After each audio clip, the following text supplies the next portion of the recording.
You, John Fitzgerald Kennedy, do solemnly swear I, John Fitzgerald Kennedy, do solemnly swear that you will faithfully execute the office of President of the United States that I will faithfully execute the office of President of the United States and will, to the best of your ability, and will, to the best of my ability, preserve, protect, and defend the Constitution of the United States. preserve, protect, and defend the Constitution of the United States. So help you God. So help me God.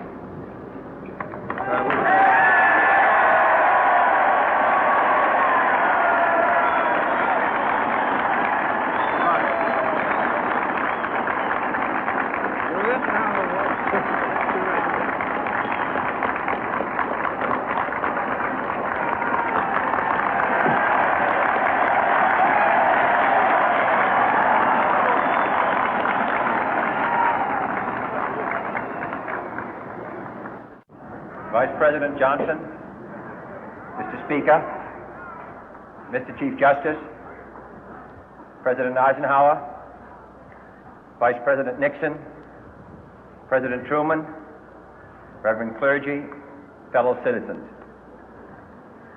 We observe today not a victory of party, but a celebration of freedom, symbolizing an end as well as a beginning, signifying renewal as well as change.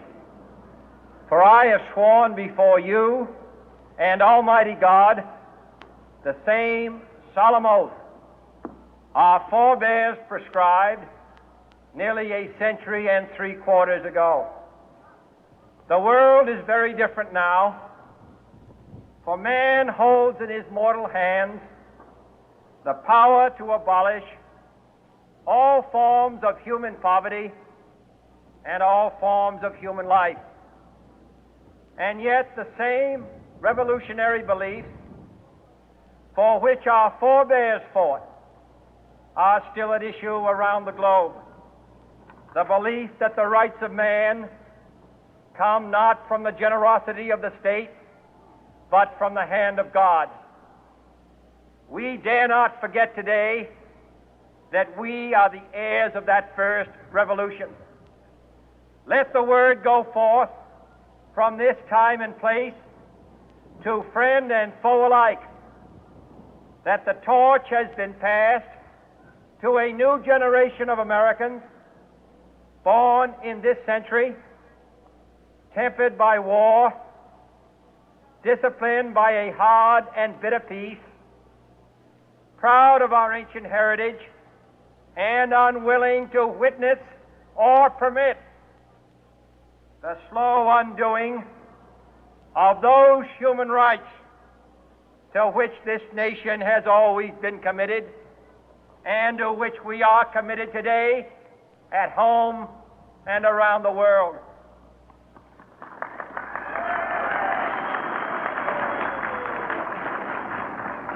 Let every nation know, whether it wishes us well or ill, that we shall pay any price, bear any burden, meet any hardship, support any friend, oppose any foe to assure the survival and the success of liberty.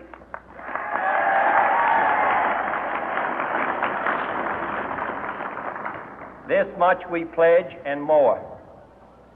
To those old allies whose cultural and spiritual origins we share, we pledge the loyalty of faithful friends.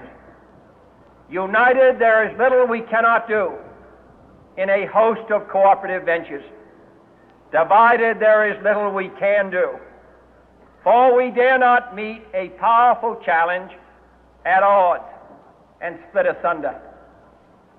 To those new states whom we welcome to the ranks of the free, we pledge our word that one form of colonial control shall not have passed away, merely to be replaced by a far more iron tyranny.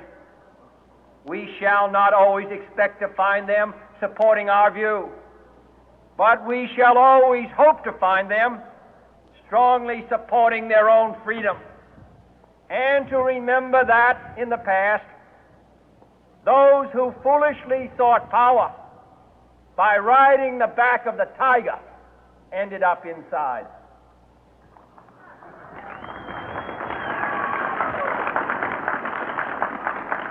To those people in the huts and villages of half the globe struggling to break the bonds of mass misery, we pledge our best efforts to help them help themselves for whatever period is required, not because the communists may be doing it, not because we seek their votes, but because it is right.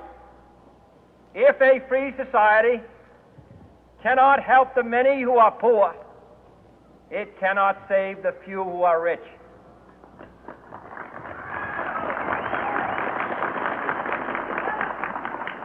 To our sister republics south of our border, we offer a special pledge to convert our good words into good deeds, in a new alliance for progress, to assist free men and free governments in casting off the chains of poverty. But this peaceful revolution of hope cannot become the prey of hostile powers. Let all our neighbors know that we shall join with them to oppose aggression or subversion anywhere in the Americas. And let every other power know that this hemisphere intends to remain the master of its own house.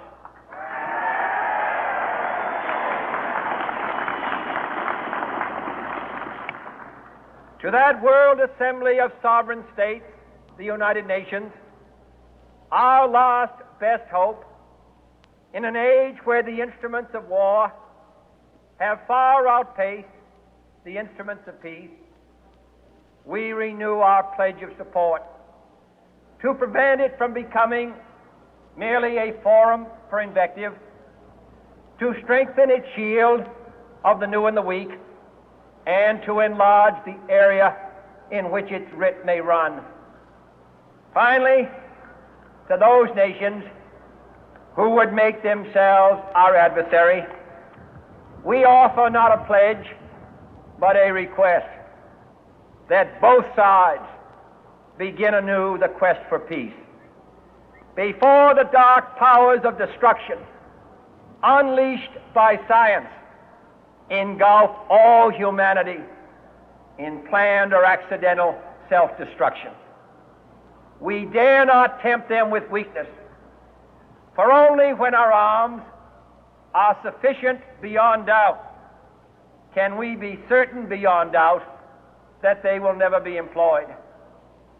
But neither can two great and powerful groups of nations take comfort from our present course, both sides overburdened by the cost of modern weapons, both rightly alarmed by the steady spread of the deadly atom, yet both racing to alter that uncertain balance of terror that stays the hand of mankind's final war.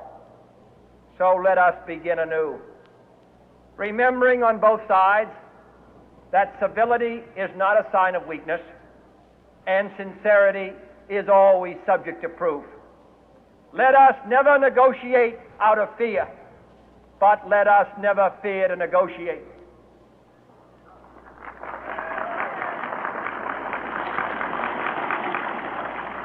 Let both sides explore what problems unite us, instead of belaboring those problems which divide us. Let both sides, for the first time, formulate serious and precise proposals for the inspection and control of arms, and bring the absolute power to destroy other nations under the absolute control of all nations.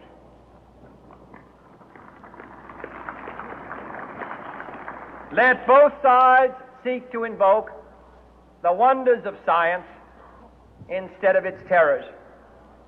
Together, let us explore the stars, conquer the deserts, eradicate disease, tap the ocean depth, and encourage the arts and commerce. Let both sides unite to heed in all corners of the earth the command of Isaiah to undo the heavy burden and let the oppressed go free.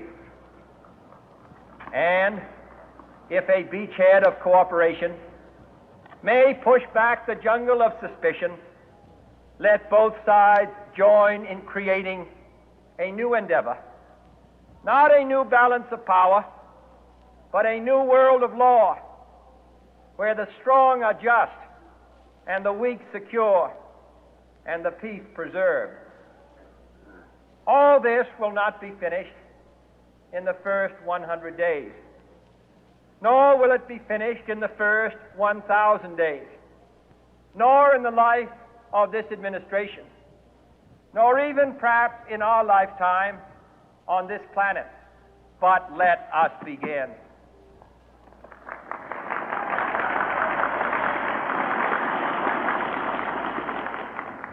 In your hands, my fellow citizens, more than mine, will rest the final success or failure of our course. Since this country was founded, each generation of Americans has been summoned to give testimony to its national loyalty. The graves of young Americans who answered the call to service surround the globe.